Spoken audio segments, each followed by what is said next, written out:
గురుపూడి గ్రామ నివాసులారా, మీ మధ్యకి ఇంత ఆనందంతో, సంతోషంతో, ఉల్లాసంతో రావడానికి ఒకే ఒక కారణం. సర్వలోక రక్షకుడు పాపులను రక్షించడానికి, నశించిన దాని మీదకి రక్షించడానికి ఈ లోకములకు వచ్చిన యేసు క్రీస్తు ప్రభువుకి ఇచ్చిన రక్షణే కారణమని మీ అందరికీ తెలియజేస్తూ ఉన్నాం.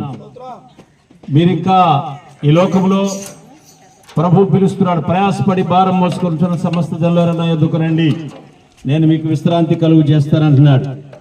పిల్లారా, పాప భారం, ఆర్థిక భారం, శాప భారం, అనేక రకాలైన భారాలతో భరిస్తున్నా మిమ్మల్ని ఆయన పిలుస్తున్నాడు.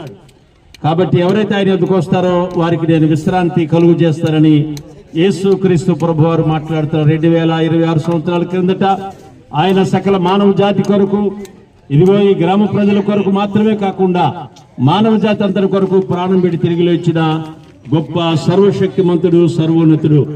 కాబట్టి ఆయన నామంలో మీకు ఈ రాత్రి ఒక శుభవార్త, ఈ సాయంకాలం ఒక శుభవార్త తెలియచేస్తూ, ఈ రాత్రి నుండి 3 రాత్రులు గురుపూడి గుడారాల పండుగలని ఏర్పాటు చేయబడినటువంటి స్థలానికి మీరు వచ్చినట్లయితే ఇంకా అనేక మంది దైవ సేవకులు ఆయా స్థలాల నుంచి వచ్చి ఉన్నారు. మీరు మరింత వివరంగా యేసు క్రీస్తు ప్రభువును గురించి మీకు తెలియజేస్తారు. మీరు రావాలని ప్రభుత్వం ఆహ్వానిస్తున్నాము.